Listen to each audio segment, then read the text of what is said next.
مغذية. هنعمل اللي هي البيضة وهنعمل الحمرة، وهقول لكم برضو الصفرة بتتعمل ازاي. على حسب اللي موجود عندك في البيت تستخدميه. ومغذية برضو، مكوناتها كلها مغذية مش مجرد نشا ومية وبس. يلا نشوف وصفتنا ونشوف عملناها ازاي.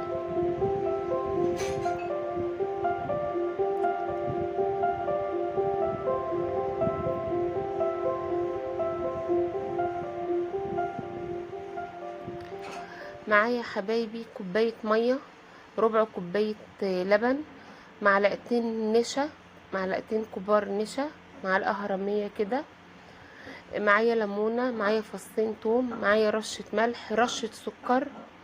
السكر، رشة السكر بتظبط الطعم جدا يا جماعة. ومعايا معلقتين زبادي. يعني انا بعملها هي اقتصادية برضو، يعني مش